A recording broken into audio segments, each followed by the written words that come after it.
You know what?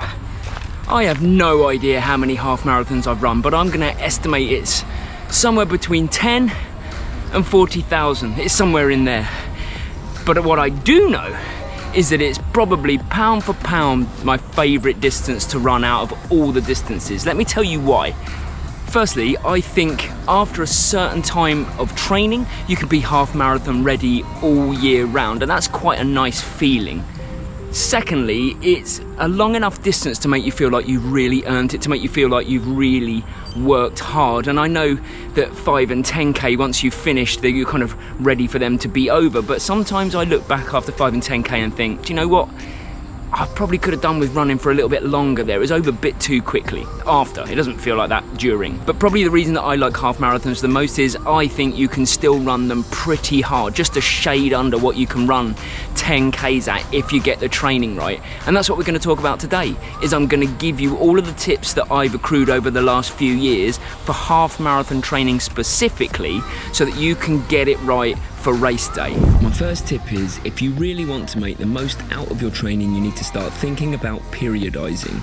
And this shouldn't be an intimidating phrase, as I tried to explain in this video. It's just the process of blocking your training up so that you can focus on something different each block. I think in this analogy I was saying that apples are your base sessions, bananas are tempo, and eggs are hard sessions. But it's actually just easier to think of your overall season or race plan as actual blocks. I usually work in 4-week blocks, which is 3 weeks of work and 1 week of recovery.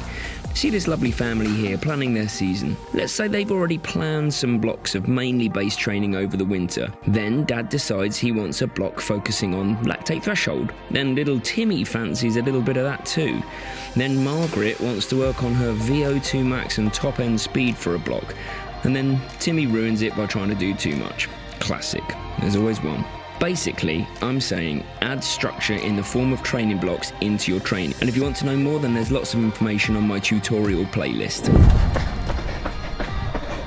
Alright, you've started to add structure into your routine, you're periodizing, and now it's time to think about how fast you actually run in your runs, which I know that sounds ridiculous to say, but what I mean by that is most of my training for a half marathon is either a lot slower than I want to run in the half marathon, or a lot faster. There's really not that much that I do at actual half marathon race pace.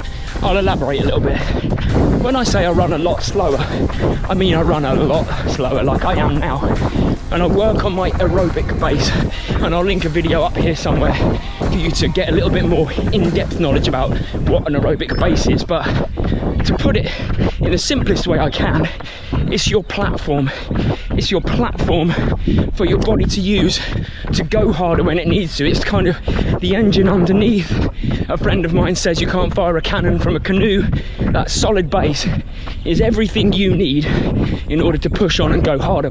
But to train it means a lot of long, easy miles, where really you can hold a conversation, you can breathe through your nose, you feel guilty. It's about a 5 or 6 out of 10.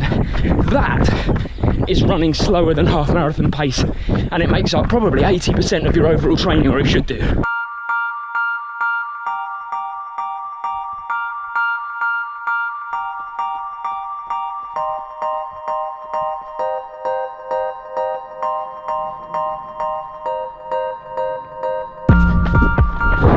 So what do I do with the other 20% that I have to play with?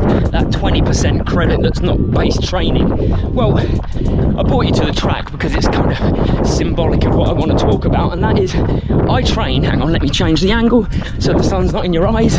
Always thinking as a teacher there. I like to train above my race pace and slightly below my half marathon race pace. And that's for a specific purpose. When you're running a half marathon, you're basically running at what we call your lactate threshold. And that is the body's ability, let me slow down so I can tell you. And that is the body's ability to flush out the lactic acid that your muscles are accruing efficiently, essentially. So I like to think I can train the lactate threshold in 2 ways. I should start running. I better head home, it's getting on actually. Now the first way is doing spicy intervals. So really short, sharp intervals, way above race pace. And they work on not only a lactate threshold, bringing it up from above, but they work on your VO2 max as well, which is your body's ability to take in oxygen and crucially use it. So I'm thinking sessions like kilometre reps, 400 metre reps, pace pyramids, things like that that play around with your speed but above the speed you want to run the half marathon in. Look what I just found on my run home. Yay! That's timing for you. And I was just talking about why how much I love you, yes indeed. I was just talking about why I use faster sessions to train for half marathon and how you do your interval sessions, which is really hard and way above your half marathon pace.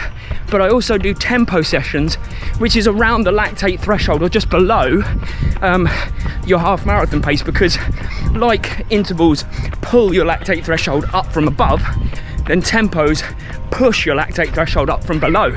So a little mixture of those in the 20% you've got left as your credits, I think goes a long way to seeing yourself run a really fast half marathon time.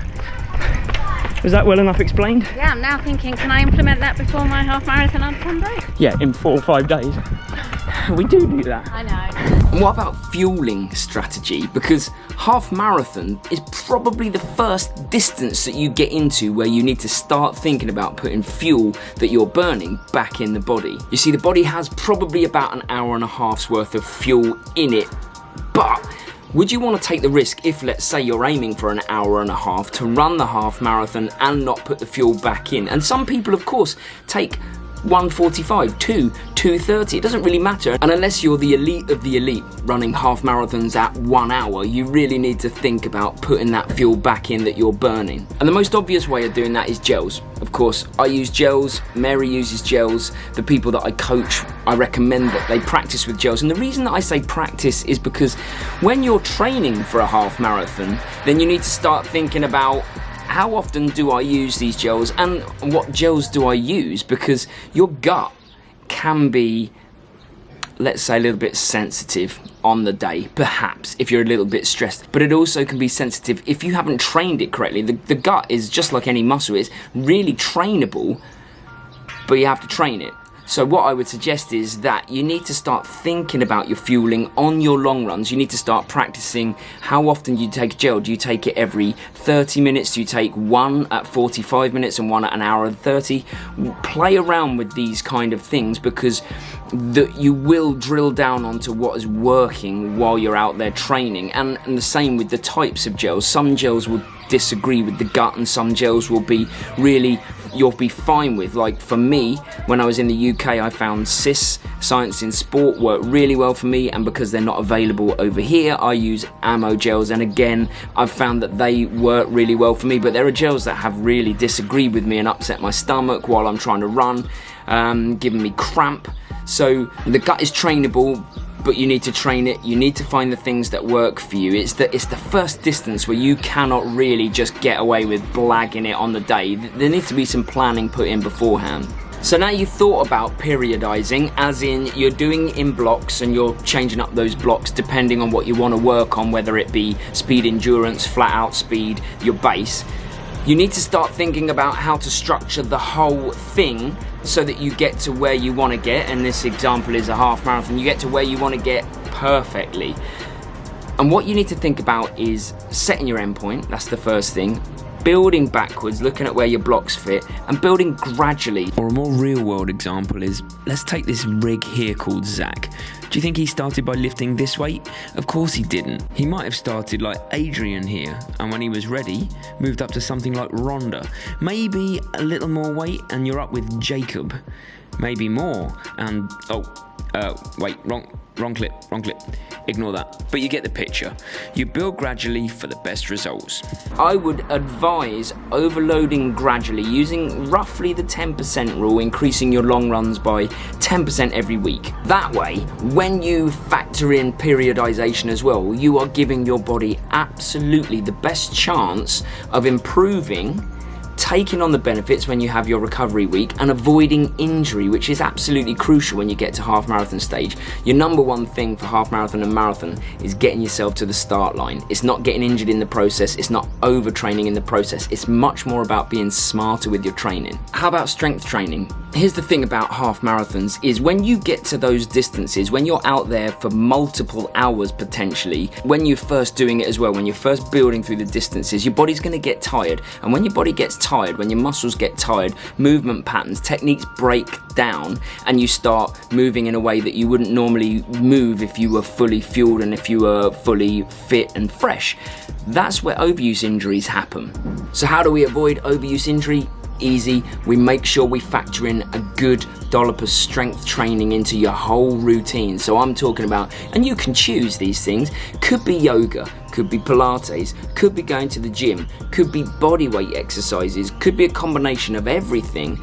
But what I would advise is that you do not neglect it, because a stronger muscle is able to hold movement patterns for longer. There's less chance of a movement pattern breaking down and causing you that overuse injury. So strength training is an absolute necessity when you start moving up the distances. In fact, I'd argue it's a necessity at all distances. So they're my top 5 tips, and by the way, this is not an exhaustive list. These are not the top 5 tips. I genuinely sat down the other day and I thought, what are the 5 biggest things that I would credit to a big drop going from 1:25 to 1:16, so taking 9 minutes off my half marathon time? What are the main things that I would credit to that? And those are the 5 that I came up with. But here are some other ones that nearly made the list but didn't quite. And another one is working on your technique, and you can do that by learning some drills to do. You could have a gait analysis, a running analysis. All of those things will help improve your technique, which will reduce your chance of injury, but will also improve your mechanical efficiency, or how your body moves in a certain way and how much oxygen it uses whilst doing that. Or what about getting a coach?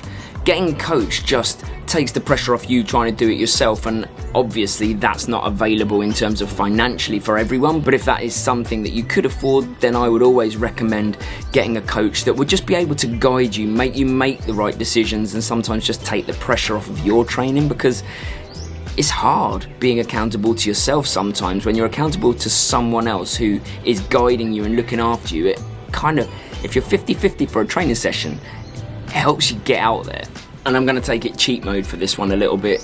If you do want to speed up on your half marathon times, there are more expensive shoes out there that can help you do that are still on the legal side, but honestly speed you up quite a lot. So I use the Alpha Flies while I'm racing now, and I used to use the Asics Gel Nimbus, which I train for my long runs in. But the Alpha Flies are lightning fast shoes, but there are plenty out there. There's Vapor Flies, there's the Saucony Endorphin Pro and Speed, there's the Asics Meta Speeds, the Sky and Edge. There's all sorts of trainers out there that, if you can afford them, can help with your time as well. Like I say, this is not an exhaustive list. This is just a list of things that I really believe helped me. If you've got ideas, and if you've had experience and you have run a half marathon and you credit something that I haven't mentioned to really helping your time, put it in the comments. We all want to learn. We all are here as a community, kind of reading in the comments and seeing what other people have to say, and that's how this mess hat community works, and it's amazing. But no matter what happens to you on a half marathon, I've had some really bad experiences in half marathon. It's gone wrong for me.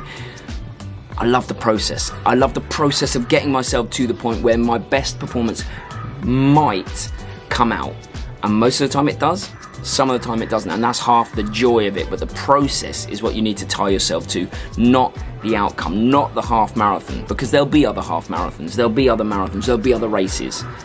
Fall in love with the process. You cannot go wrong. You will be in this game for life.